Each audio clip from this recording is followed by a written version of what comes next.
Un Gusts vēlreiz lielā ātrumā. Mažuts šoreiz viņam priekšā. Izlēkts, jā, Mažuts, izsit bumbu.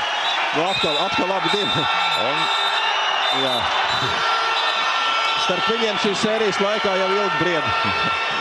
Asum un ne pirmo reizi arī izlauzušies tādā redzamākā veidā varbūt.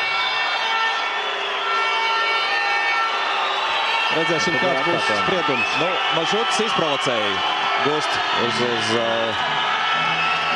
skatāmies šeit.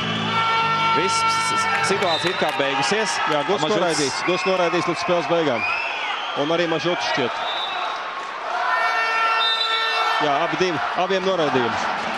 Nu, nu zinu, kam tagad tas vairāk iegriezīs. Atcerēsimies, Giedrs Gusts bija pagājušās spēles varonis, kur viņa trīspunktnieku un ļoti veiksmīgā darbība tieši otrajā spēles pusē diezgan pārliecinoši nosvēra kausus par labu Baronam.